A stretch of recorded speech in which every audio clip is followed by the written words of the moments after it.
know that there's some tables that are not. And part of what we're going to talk about in terms of therapies is what's common among us. Now, we all know that there's going to be some things that are uncommon among us, right?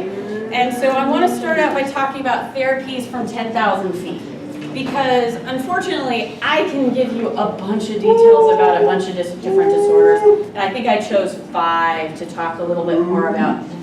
But that's not what every single one person in here, and every single one person's therapy is slightly different. So, clinical findings. Now, we've already talked about this a little bit, right? So, people with organic acidemias can have no symptoms or can have a severe neonatal presentation, and they can have everything in between. So, no one person is going to have the exact same thing as others. And so you've got the no symptom individual, you've got the neonatal presentation, which is in the systemic ones is vomiting, lethargy, decreased intake, coma, and if you don't treat it, death.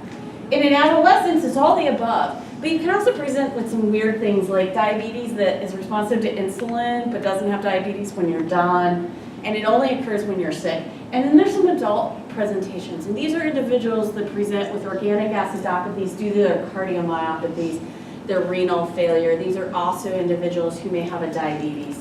And you can see every single kind of one of these things, and you can see why it's really hard to take care of any one of these disorders, because there's lots of them. Now, in the laboratories, you can have metabolic acidosis, but you don't have to. You can have hyperammonemia, but you don't have to. But the two that are highlighted there are diagnostic organic acids in the urine and often elevated acyl-carnitine of note. Now, that doesn't mean that you have that presentation every single time. That means that you have the presentation when you're ill and under stress. And oh yeah, most of these disorders can be carnitine deficient, and we'll talk about that in a second. So let's talk a little bit about basic biochemistry, right? So in general, every step our body needs to do to make energy, we take A plus B and we make C in the end, right? And it's sort of like a river that flows firmly and easily through, right? And there's no blocks. But let's say you have a biochemical disorder, any biochemical disorder, and you have problems with that one enzyme. That enzyme is going to be our red line here. So A plus B does not always make C, and it's sort of like a dam in that river. You accumulate backstream, and you're deficient forward. And so therapy currently is trying to take away all that excess, we call them toxins on the backstream, and make sure you have enough going forward. And that's true with any of the organic acids that we're going to talk about here. Now, I'm going to move on and talk a little bit about therapies. And I've decided to take 3 of the systemic organic acids. And you're going to say, why did you choose those? They're not because they're my favorite, although there's some who know that some of these are more favorite of mine than others. They're actually because they're guidelines for treatment. Now, in fact, they're the only systemic organic acids that have published guidelines that are consistent. That doesn't mean there aren't protocols.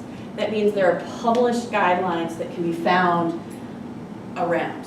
And you'll notice I actually divided propionic acidemia and methylmalonic aciduria. And methylmalonic aciduria is actually going to get split again.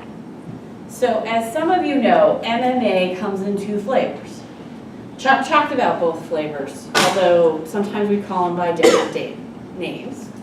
So methylmalonic aciduria comes with and without homocystinuria. Those with homocystinuria have the cobalamin problems of the B12s. Those without homocystinuria are typically not a cobalamin disorder, although they may have MMA, cobalamin A or cobalamin B.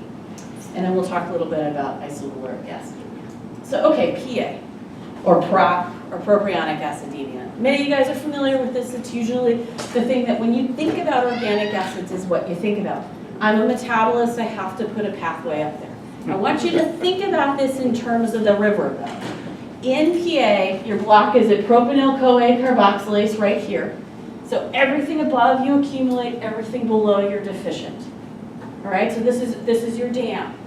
So what's the typical presentation? Now remember, I started out by saying no one always is typical. You can have no symptoms, and you can have symptoms in adulthood, and you can have everything in between. So typically, if I read the textbook, and no one reads the textbook. It's metabolic acidosis and hyperammonemia. The typical presentation is that neonatal presentation with vomiting, lethargy, coma, and death. But ironically, newborn screening has very much changed this presentation. So many individuals are not necessarily presenting in that way. They present with the same markers and they're at risk for the same complications, but they don't actually present in that first 7 days before newborn screening comes back. It's caused by a deficiency in propionyl-CoA carboxylase, or PCC, and it's due to having mutations in both copies of propionyl-CoA carboxylase alpha or beta. At this time, if your 2 mutations are in alpha or your 2 mutations in beta, there does not appear to be significant genotype-phenotype differences, so the way you present may not be different. There's some discussions about whether that's the case, and if you really care a lot, I can talk about that in great detail. Usually what you have in your urine is 3-hydroxypropionated methyl citrate. Notice I say usual. And usually your marker is propionyl carnitine, or 3 carbons attached to carnitine, C3.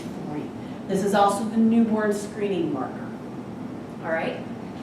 Let's talk about methylmalonic acidureas. Now, methylmalonic acidureas has 2 flavors. The first flavor has to do with whether you have problems with MUT, the enzyme mutase, and cobalamine A and cobalamine B, which are necessary for MUT. Those often present with metabolic acidosis, hyperammonemia, vomiting, lethargy, coma, death if untreated, and they have mutations in MUT, cobalamine A, and cobalamine B.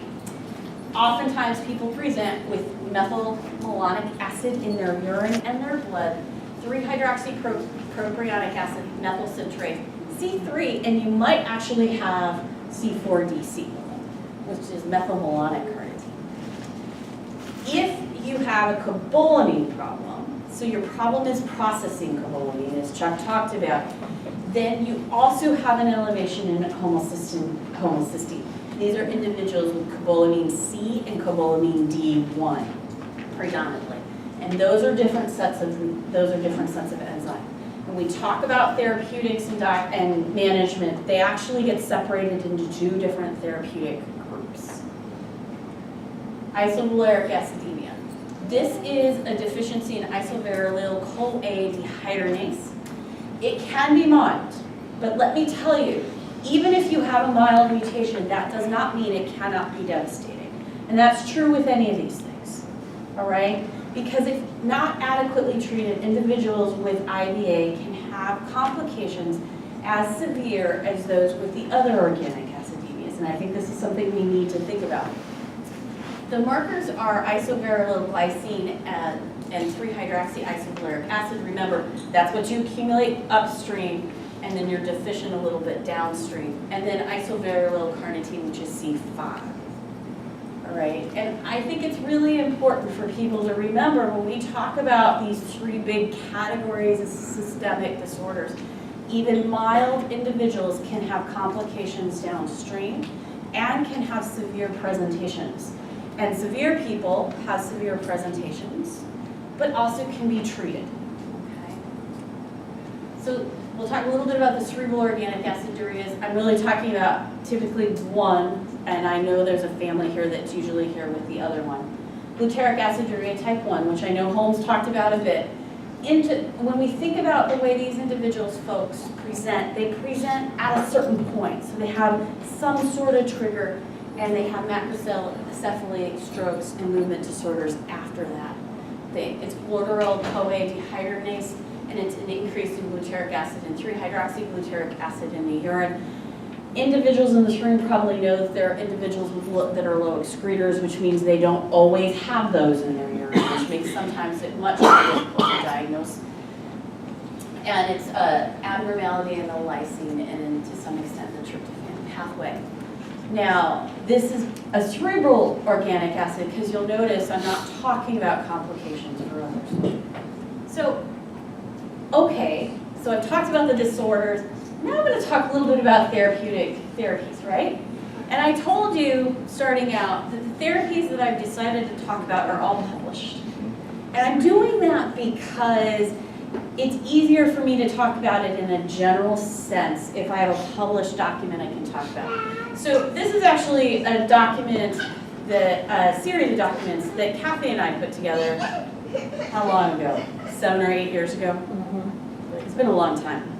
So this is acute management in PA, and you'll see Kathy's on here, plus a few other folks you might recognize.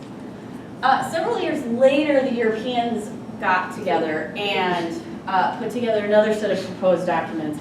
I actually happened to be in there someplace, and the literature search for the original stuff that Kathy and I did actually becomes the basis for the literature search for this. Now, most of what I'm going to talk about are the guidelines published by the Europeans, but there's a number of American individuals who have played a role in all of these things. In part, we'll talk about it a little bit more when we talk about registries, why the Europeans do this. So, therapies for organic acidemias. Let's talk a little bit about therapies. So when do we need therapies? When do we not need therapies? So you divide therapies into 2 categories. I need therapies in an acute setting, and I need therapies long-term. So in an acute setting, what are the things that have caused people to decompensate? Being born is one of them. What else? What else? Illness? Like how many people have had decompensations with illness? Surgery?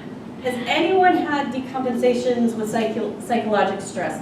I have a family that the young lady decompensates for prom. Anybody with prom decompensations? Christmas? I have some Christmas decompensations. Time of the month? Yep. Menses, yeah. That's a favorite, yeah. And then these are the times that we have to do like a little bit more than those other times, right? And then we've got chronic therapies, right? What do I do every day? And then we've got long-term complications like the cardiomyopathy and like the renal failure. And those are the things we try to prevent over time. So in general, how do I as a metabolist think about these therapies? Well, let's go back to this damned river for a moment, right? I've got stuff up here that I've accumulated, which we like as metabolists like to call toxins. And I'm decompensated, or I'm not making stuff downstream. So those are deficiencies, right?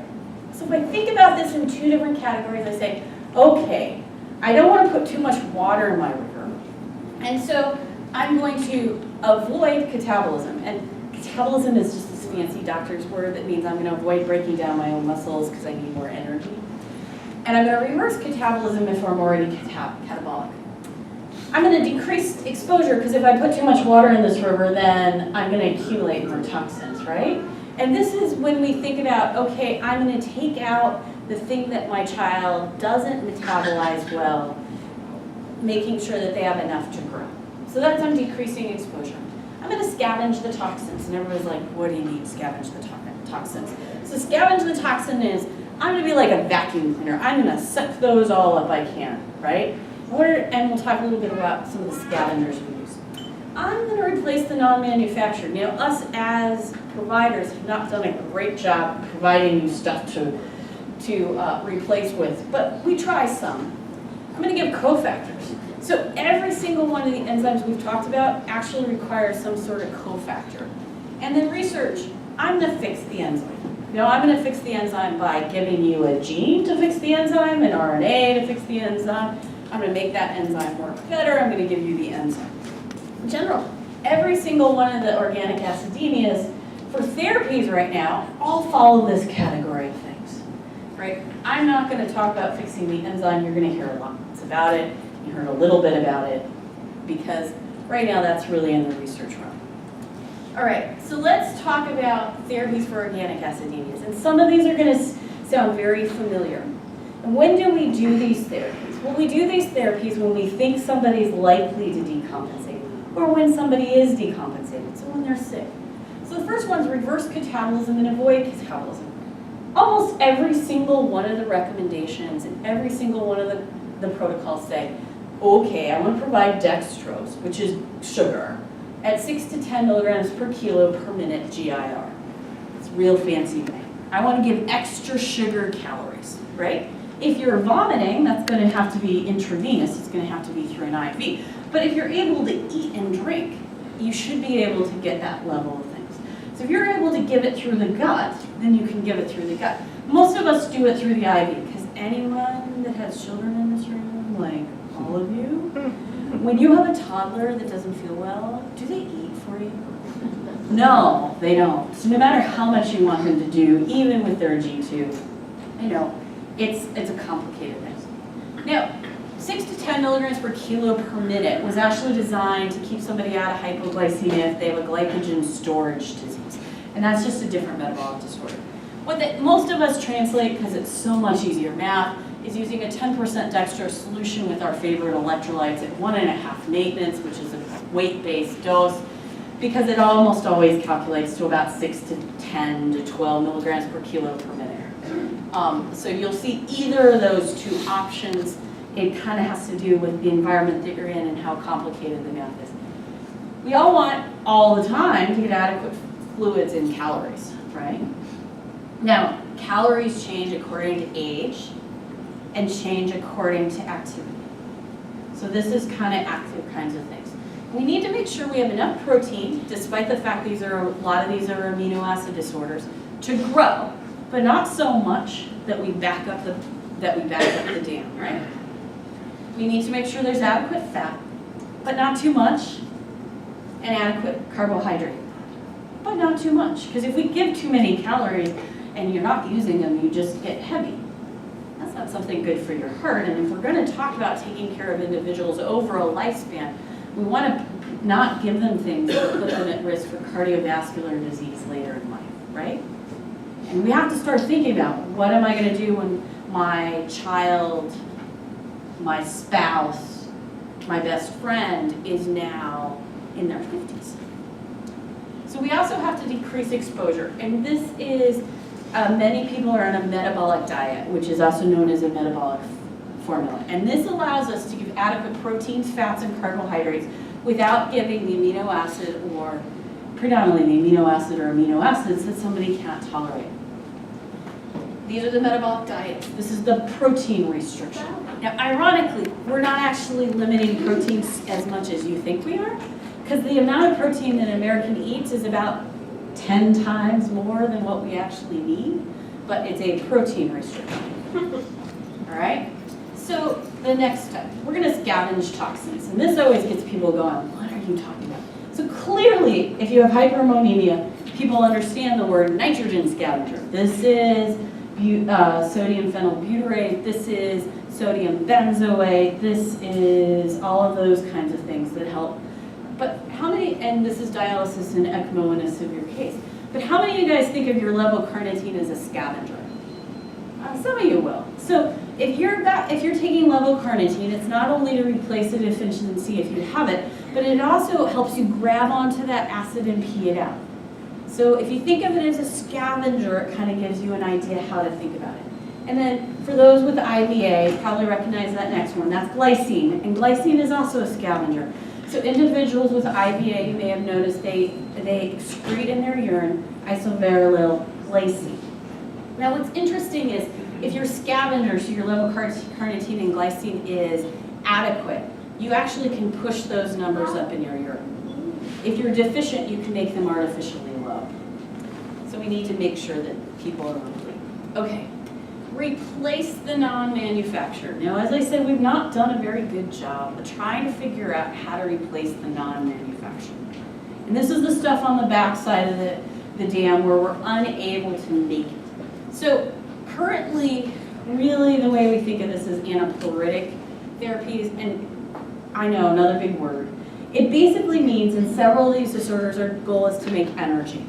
And one of the places where we feed all these pieces in is into the Krebs cycle or the TCA cycle or citric acid cycle. It's all the same cycle. Our textbooks just call them something different. And some people are deficient, especially in the propionate pathway. And so anapyretic therapies helps feed this particular cycle. The best illustration is by Citraata, Dr. Longo, and you also have additional citrate in yours, with the whole goal of feeding the TCA cycle. So I was pointing to Dr. Morgan. So a number of the formulas that he has created actually feeds this particular cycle. All right. Now, cofactors. Very seldom are a number of our disorders responsive to cofactors. One of the exceptions is the methylmalonic acids or acidureas. Those respond to cobalamin, which is also known as vitamin B.